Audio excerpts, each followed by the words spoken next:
पिछले एपिसोड में आपने देखा कि वेदिका और कोकिला दोनों सास बहू बाबा के साथ महाकुंभ की यात्रा पर निकल जाते हैं। क्या महाकुंभ पहुंचकर वेदिका के सारे दुख समाप्त हो जाएंगे? जानने के लिए देखिए सास बहू का महाकुंभ पार्ट 2। रात भर पेड़ के नीचे आराम करने के बाद सुबह दोनों सास बहू अपनी यात्रा फिर से शुरू करते हैं। थोड़ी दूर चलने के बाद वेदिका बहू तू थक गई होगी, हम लोग कहीं रुककर आराम कर लेते हैं। नहीं माँ जी, हम लोग जितना ज्यादा आराम करेंगे महाकुंभ मेला पहुंचने में उतनी ही देरी होगी। मैं वहां तक पहुंचने में देरी नहीं करना चाहती। बेटी, माई ठीक कह रही हैं। वो देखो, वहां एक मंदिर है, शायद वहां भंडारा भी चल रहा है। हम वहां चलकर भोजन और विश्राम दोनों कर लेंगे। ठीक है बाबा। तीनों मंदिर में जाते हैं। मंदिर में भगवान विष्णु और माता लक्ष्मी विराजमान थी। तीनों जब मंदिर पहुंचे तब मंदिर के पुजारी ने कहा, आइए बाबा, भगवान विष्णु और माता लक्ष्मी के भंडारे का प्रसाद पाइए। महाकुंभ जाने वाले श्रद्धालुओं के लिए यहाँ प्रसाद उपलब्ध है। भगवान विष्णु और माता लक्ष्मी की सदा जय हो जगत के पालनहार की। वेदिका, कोकिला और बाबा तीनों मंदिर में भगवान विष्णु और माता लक्ष्मी के दर्शन करते हैं और भंडारे में भोजन करते हैं। बाबा, यहाँ महाकुंभ जाने वाले श्रद्धालुओं के लिए आराम करने की भी व्यवस्था है। आप तीनों यहाँ आराम कर सकते हैं। ये तो नारायण की कृपा है। तीनों थोड़ी देर वहां आराम करते हैं और फिर यात्रा पर निकल जाते हैं। पैदल चलते चलते कोकिला और वेदिका के पैरों में छाले पड़ जाते हैं, लेकिन दोनों उफ तक नहीं करती। वेदिका मन ही मन सोचती है, हे नारायण, यदि मेरी भक्ति सच्ची है तो मुझे मेरे खोए हुए पति से मिला दीजिए। कोकिला मन ही मन सोचती है, हे भगवान, मैंने सब कुछ आपके हाथों में सौंप दिया है। आप तो सबकी बिगड़ी बनाते हो, हमारी भी बना दो। मेरे बेटे को हमसे मिला दो। तीनों पैदल चलते रहते हैं। रास्ते में वे देखते हैं कि कुछ लोग सड़क पर लेटकर उठते फिर चलते और फिर सड़क पर लेटते उठते और फिर चलते। बाबा, ये लोग इस तरह से क्यों चल रहे हैं? ये सड़क पर क्यों लेट रहे हैं? बेटी, ये लोग महाकुंभ मेले में जा रहे हैं। लेकिन बाबा, इस तरह से क्यों? माई, कुछ लोग मन्नतें मानते हैं और मन्नत पूरी हो जाने पर इस तरह से सड़क पर लेटकर महाकुंभ मेले में जाते हैं। वेदिका मन ही मन सोचती है, हे भगवान, तुम तो सबके मन की बात जानते हो। अगर मेरे मन की इच्छा पूरी हो गई तो मैं हर साल इसी तरह से महाकुंभ मेले में आऊंगी। वेदिका मन ही मन मन्नत मांग लेती है। वे तीनों पैदल यात्रा करते हैं। चलते चलते 6 दिन हो जाते हैं। 6 दिनों की लंबी यात्रा के बाद आखिरकार तीनों महाकुंभ के मेले तक पहुंच जाते हैं। हम बहुत उचित समय पर महाकुंभ तक पहुंचे हैं। कल से महाकुंभ का मेला प्रारंभ होने वाला है। दोनों सास बहू ने देखा कि महाकुंभ मेले में लाखों विदेशी श्रद्धालु भी आए थे। बाबा, महाकुंभ मेले में विदेशियों का क्या काम? माई, महाकुंभ मेले की ख्याति विदेशों तक है। ये मेला आस्था का वो समंदर है जिसमें दूर देशों से श्रद्धालु डुबकी लगाने आते हैं। माई, अब रात हो गई है, हम तीनों यहाँ विश्राम कर लेते हैं। कल सुबह अमृत स्नान होगा। हम तीनों अमृत स्नान करके ध्यान करेंगे। ठीक है बाबा। तीनों श्रद्धालुओं के लिए बने आश्रम में भोजन करते हैं। बाबा सन्यासियों के लिए बने आश्रम में चले जाते हैं। वेदिका और कोकिला गृहस्थों के लिए बने आश्रम में आराम करती हैं। दूसरे दिन सुबह 4 बजे उठकर दोनों सास बहू अमृत स्नान करती हैं, जिसके बाद, माँ जी, मैं कल्पवास में जा रही हूँ। मैं 1 महीने तक संगम तट पर प्रार्थना करूंगी और अनुशासन के सख्त नियमों का पालन करूंगी। गंगा में 3 बार पवित्र डुबकी लगाऊंगी। जब तब ध्यान, पूजा और आध्यात्मिक प्रवचनों में भाग लूंगी। दिन में केवल 1 बार भोजन करूंगी। वेदिका बहू, तू 1 महीने तक कल्पवास में रहेगी तो मैं अकेली क्या करूंगी? मैं भी तेरे साथ कल्पवास में रहूंगी। दोनों सास बहू कल्पवास के कठोर नियमों का पालन करने लगती हैं। दोनों रोज गंगा में 3 बार पवित्र डुबकी लगाती, जब तब ध्यान पूजा करती, आध्यात्मिक प्रवचनों में भाग लेती और दिन में केवल 1 बार भोजन करती। कोकिला और वेदिका को कल्पवास के कठोर नियमों का पालन करते हुए 1 सप्ताह हो गया था। एक दिन दोनों सास बहू गंगा में पवित्र डुबकी लगा रही थी। तभी डुबकी लगाते हुए वेदिका ने एक साधु को देखा। उस साधु का आधा चेहरा बड़ी बड़ी दाढ़ियों से ढका हुआ था, लेकिन वेदिका ने उसे पहचान लिया। साधु जब डुबकी लगाकर सन्यासियों के लिए बने आश्रम में जाने लगा, तब वेदिका ने उसे पुकारा। बाबा रुकिए। क्या हुआ वेदिका बहू, तू किसे रोक रही है? माँ जी, भगवान ने मेरी सुन ली, मेरे दुखों का अंत हो गया है। ये तू क्या कह रही है? माँ जी, आपका खोया हुआ बेटा मिल गया। लेकिन ये तो कोई सन्यासी है। माँ जी, मेरी नजरें धोखा नहीं खा सकती है। वेदिका की आवाज लगाने पर वो सन्यासी वहीं रुक जाता है। वेदिका उसके पास जाती है और उससे लिपटकर फूट फूट कर रोने लगती है। हमें छोड़कर क्यों चले गया? क्या आपको हमारी कभी याद नहीं आती? वो सन्यासी कोई और नहीं, वेदिका का पति दीपांशु था। कोकिला ने भी उसे पहचान लिया। दीपांशु बेटे, तू? मुझे माफ कर दो माँ, मुझे माफ कर दो वेदिका। मैं तुम दोनों से दूर चला आया। महाकुंभ की शक्ति मुझे यहाँ तक खींच लाई। लेकिन ये सब कैसे हुआ बेटे? माँ, एक दिन मैं शहर में पूरी सब्जी का ठेला लगाकर खड़ा था। तभी सन्यासियों की एक टोली मेरे पास आई। उन्होंने मुझे भोजन कराने के लिए कहा। मैंने सभी सन्यासियों को भोजन कराया। वे सभी सन्यासी महाकुंभ मेले जा रहे थे। उन्हें देखकर मेरे अंदर भी महाकुंभ मेले में जाकर अमृत स्नान करने की इच्छा जागी। मैं उन सन्यासियों के साथ महाकुंभ मेले में आ गया। तब से मैं यही हूँ और कल्पवास करके भगवान की भक्ति में लीन हूँ। लेकिन दीपांशु बेटा, तूने एक बार भी हमारे बारे में नहीं सोचा, वेदिका के बारे में नहीं सोचा? माँ, मुझे क्षमा कर दो। मैंने बहुत बार सोचा कि गांव आकर तुम दोनों को भी यहीं ले आऊं। हम लोग यहीं आ गए। अब हम दोनों भी आपके साथ यहीं रहेंगे। लेकिन महाकुंभ मेला खत्म होने के बाद हमें वापस जाना होगा। ठीक है माँ जी, हम तीनों कल्पवास के बाद गांव चलेंगे।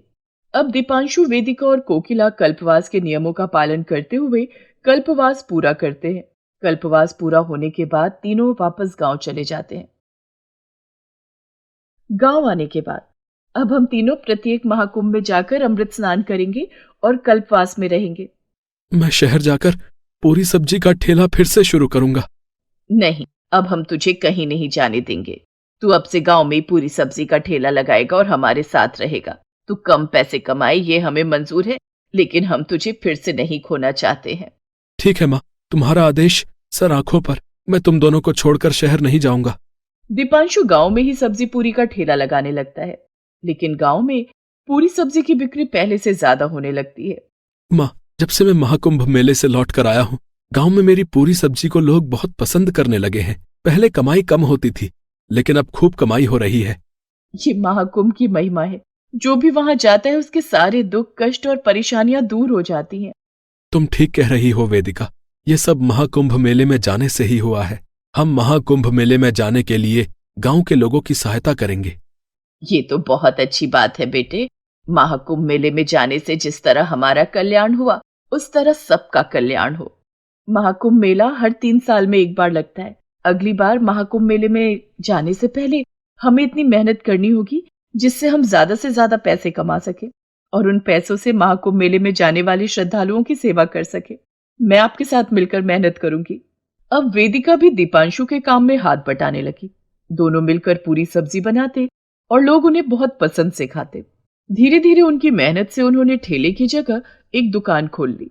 अगले 3 साल में उनकी दुकान बड़े से होटल में बदल जाती है। एक दिन 3 साल बीत गए हैं। इस साल प्रयागराज में महाकुंभ का पवित्र मेला लगने वाला है। हम तीनों महाकुंभ मेले में जाएंगे और मेले में जाने वाले श्रद्धालुओं की मदद करेंगे। दूसरे दिन दीपांशु ने अपने होटल के बाहर एक बोर्ड लगा दिया जिस पर लिखा था, महाकुंभ मेले में जाने वाले श्रद्धालुओं के लिए यहाँ फ्री खाना और फ्री यात्रा की सुविधा मिलती है। ये देखकर गांव के लोग दीपांशु के होटल पर आने लगे। दीपांशु भैया, तुम महाकुंभ मेले में जाने वाले लोगों को फ्री खाना और फ्री यात्रा की सुविधा दे रहे हो? हाँ कन्हैया, तुझे जाना है तो बता। माँ और बाबूजी महाकुंभ मेले में जाना चाहते हैं। मैंने शहर से एक बस बुलाई है जो सभी श्रद्धालुओं को महाकुंभ मेले तक पहुंचाएगी। बस से जाने और आने का खर्चा मैं दूंगा। इसके अलावा सबको रास्ते के लिए फ्री खाना दूंगा। वाह भैया, तुमने तो मेरी सारी मुश्किलें दूर कर दी। मेरे लिए, माँ और बाबूजी के लिए बस में 3 सीट बुक कर देना। इस बात की खबर गांव वालों को लगते ही पूरा गांव महाकुंभ मेले में जाने के लिए उमड़ पड़ा। एक बस में गांव के सारे लोग नहीं बैठ पाएंगे। हम शहर से 2 बसें और बुला लेते हैं। दीपांशु शहर से 2 बसें और बुला लेता है जिसमें गांव के सारे लोगों के लिए सीट थी, जिसके बाद पूरा गांव महाकुंभ मेले में जाने के लिए निकल पड़ता है। दीपांशु भैया, तुम नहीं चलोगे क्या? कन्हैया, मैं तो 3 साल से महाकुंभ मेले की प्रतीक्षा कर रहा हूँ। मैं, वेदिका और माँ पैदल यात्रा करके वहां आएंगे। ठीक है भैया, जल्दी आना। बस रवाना हो जाती है, जिसके बाद दीपांशु, वेदिका और कोकिला महाकुंभ मेले की पैदल यात्रा पर निकल जाते हैं। अपने वचन के अनुसार वेदिका सड़क पर लेट लेट कर महाकुंभ मेले की यात्रा करती है। करीब 7 दिनों की यात्रा के बाद तीनों महाकुंभ मेले में पहुंचते हैं और पवित्र अमृत स्नान करते हैं। वे तीनों हर 3 साल पर आने वाले महाकुंभ मेले में इसी तरह जाते और गांव वालों को भी फ्री यात्रा की सुविधा प्रदान करते। जगनलाल के 3 बच्चे थे, 2 बेटे और 1 बेटी। एक दिन जगनलाल ने अपने बच्चों को मोटी रकम देकर जन्नत की मिट्टी लाने के लिए कहा। क्या जगनलाल के बच्चे जन्नत की मिट्टी लेकर आ सके? जानने के लिए देखते हैं कहानी जन्नत की मिट्टी। जगनलाल की पत्नी मालती सबसे छोटे बेटे मनोहर को जन्म देते समय चल बसी थी। दुधमुहे मनोहर के पालन पोषण की सारी जिम्मेदारी जगनलाल के कंधों पर आ गई थी। जगनलाल और मालती के 2 बच्चे और थे। बड़ा बेटा सुमित 9 साल का और मंझली बेटी निकिता 6 साल की। सुमित चौथी कक्षा में और निकिता दूसरी कक्षा में पढ़ती थी।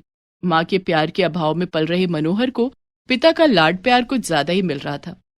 धीरे धीरे मनोहर बड़ा हो रहा था, लेकिन वो पढ़ाई में अपने बड़े भाई बहन से पीछे था। मनोहर बेटा, इस बार भी परीक्षा में तेरे सबसे कम नंबर आए हैं। तेरा पढ़ाई में मन क्यों नहीं लगता? पिताजी, मैं अपनी जिंदगी आपकी सेवा करके गुजारना चाहता हूँ। मैं पढ़ लिख कर क्या करूंगा? बेटे, मेरा इतना बड़ा कारोबार है, मेरे बाद आखिर उसे तुम तीनों को ही संभालना है, इसलिए पढ़ाई करनी जरूरी है। पिताजी, आपके आशीर्वाद से मैं सबको संभाल लूंगा, बस आप मेरे सिर पर अपना हाथ बनाए रखना। मनोहर की बातें जगनलाल के दिल को छू जाती थी। वो पढ़ने में भले ही कमजोर था, लेकिन उनके दिल के सबसे करीब था। जगनलाल का शहर में बहुत बड़ा कपड़ों का व्यवसाय था, जिसे जगनलाल खुद संभाल रहे थे, लेकिन वो चाहते थे कि उनके बच्चे बड़े होकर उनकी तरह उनके कारोबार को संभालें। लेकिन जगनलाल चिंतित थे, क्योंकि उनका बड़ा बेटा सुमित और मझली बेटी निकिता उनके छोटे बेटे मनोहर से बिल्कुल अलग थे। वे पढ़ने में तो ठीक थे, लेकिन पिता की कोई बात नहीं मानते थे। पिता की दौलत उड़ाना ही जैसे उनका काम था। एक दिन जगनलाल ने सोचा, मेरे तीनों बच्चे बड़े हो गए हैं, अब वे कारोबार की जिम्मेदारी संभाल सकते हैं, लेकिन मुझे तीनों में से किसी एक को चुनना होगा जो मेरे कारोबार को चलाने के काबिल हो। मुझे इसके लिए तीनों की परीक्षा लेनी होगी।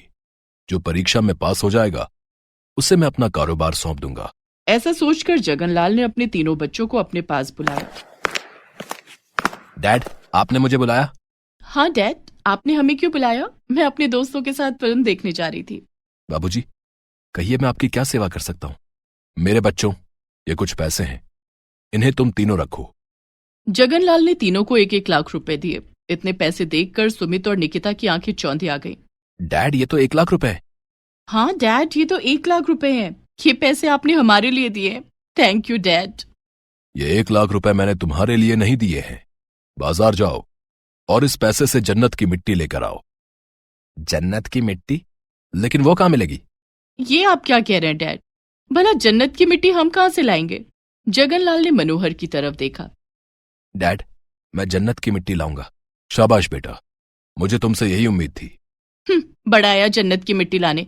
इसे कुछ पता भी है? हमारी तरह पढ़ा लिखा भी नहीं है। सुमित और निकिता अपना मुंह फेर कर वहां से चले जाते हैं। मनोहर भी वहां से चला जाता है। तीनों बाजार जाते हैं। डैड का तो दिमाग खराब हो गया है। जन्नत की मिट्टी कहाँ मिलेगी? इन पैसों से मैं अपने लिए एक बाइक ले लेता हूँ, दोस्तों के सामने मेरा रौब रहेगा। सुमित ने अपने पिता के दिए हुए पैसों से एक महंगी बाइक खरीद ली। इधर निकिता भी बाजार में घूम रही थी। लगता है डैड सठिया गए हैं। अब मैं उस बुढ़े के लिए जन्नत की मिट्टी कहां से लाऊं? आइडिया, इन पैसों से अपने लिए आईफोन खरीद लेती हूँ। निकिता ने उस 1 लाख रुपए से अपने लिए एक आईफोन खरीद लिया। उधर जगनलाल का सबसे छोटा बेटा मनोहर 1 लाख रुपए लेकर बाजार में गया। वो परेशान था। बाबूजी के लिए जन्नत की मिट्टी कहाँ से लाऊं? इस 1 लाख रुपए में जन्नत की मिट्टी कहाँ मिलेगी? लेकिन मैंने बाबूजी से वादा किया है कि मैं जन्नत की मिट्टी लेकर आऊंगा। मनोहर परेशान होकर सड़क के किनारे बैठ जाता है। तभी उसका ध्यान उसके बगल में बैठे एक भिखारी पर जाता है, जो लोगों से भीख मांग रहा था। उस भिखारी ने मनोहर से कहा, क्या बात है बाबूजी, बहुत परेशान लग रहे हो?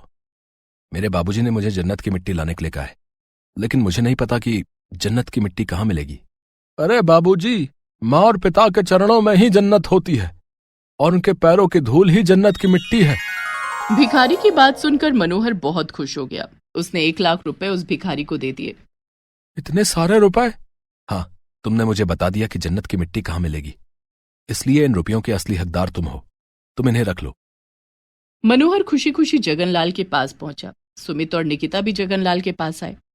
आ गए मेरे बच्चों, जन्नत की मिट्टी ले आए। डैड, आपने हमें मूर्ख समझा है क्या? हम जन्नत की मिट्टी लाने के लिए मारे मारे फिरते रहते।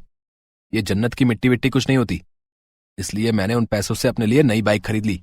सुमित ठीक कह रहा है डैड, आपने हमें सिर्फ परेशान करने के लिए जन्नत की मिट्टी लाने को कहा था, इसलिए मैंने उस 1 लाख रुपए से अपने लिए आईफोन खरीद लिया। तुम लोग और कर भी क्या सकते थे? मनोहर बेटा, क्या तुम जन्नत की मिट्टी लाए हो? हाँ बाबूजी, मैं जन्नत की मिट्टी लाया हूं। मनोहर की बात सुनकर सुमित और निकिता दोनों हैरान रह गए। डैड, ये झूठ बोल रहा है, इसके हाथों में तो कुछ भी नहीं है, ये आपके पैसे कहीं बर्बाद करके आया है। नहीं बाबूजी, मैं सचमुच जन्नत की मिट्टी लेकर आया हूं। तो लाओ, मुझे जन्नत की मिट्टी दो। मनोहर अपने पिता जगनलाल के पास गया और झुककर दोनों हाथों से उनके पैर छुए और कहा, बाबूजी, माता पिता के चरणों में ही जन्नत होती है और आपके पैरों की धूल ही जन्नत की मिट्टी है। वाह मनोहर बेटा, मुझे तुमसे यही उम्मीद थी। तुम मेरी परीक्षा में पास हो गए। इतना कहकर जगनलाल ने मनोहर को गले से लगा लिया। उसके बाद उन्होंने सुमित और निकिता से कहा, आज से मनोहर मेरा बिजनेस संभालेगा। डैड, आप हमारे साथ ऐसा नहीं कर सकते। मनोहर आपका बिजनेस कैसे संभालेगा? ये तो हमारी तरह तेज और होशियार भी नहीं है। हाँ डैड, मनोहर आपका बिजनेस डुबा देगा। आपका बिजनेस मैं और सुमित ही संभाल सकते हैं। मेरा मनोहर तेज भी है और होशियार भी। तुम दोनों की तरह चालाक और स्वार्थी नहीं है। तुम दोनों मेरे घर से निकल जाओ। आज से सिर्फ मनोहर मेरे साथ रहेगा। मैंने अपनी वसीयत के कागजात पहले ही बनवा लिए हैं।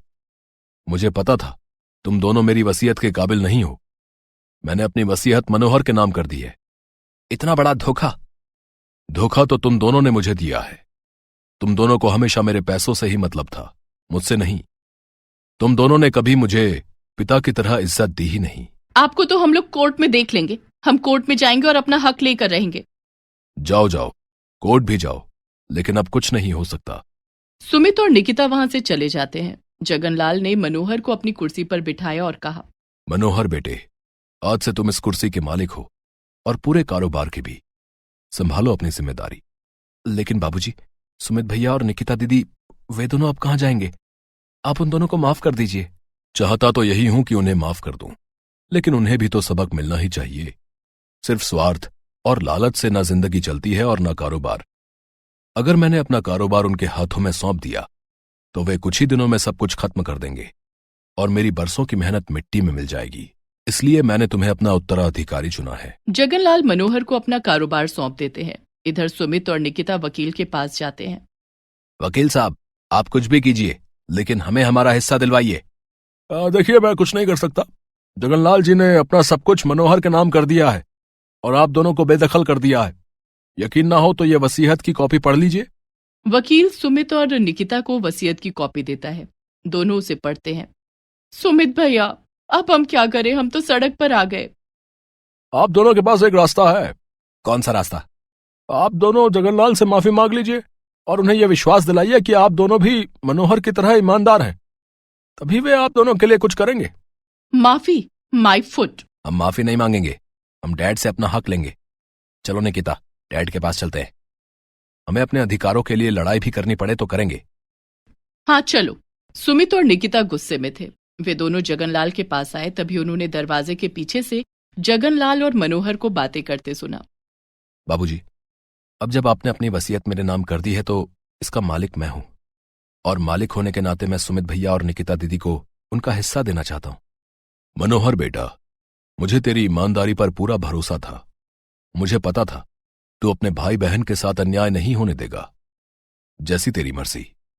तभी सुमित और निकिता भी वहां आ जाते हैं। मनोहर की बात सुनकर उनकी आंखों से आंसू छलक आए। उन्होंने मनोहर को गले से लगा लिया और जगनलाल के पैर छूकर उनसे माफी मांगी। जगनलाल ने सुमित और निकिता को माफ करके उन्हें गले से लगा लिया। अब सुमित, निकिता और मनोहर तीनों मिलकर अपने पिता जगनलाल का कारोबार संभालने लगे।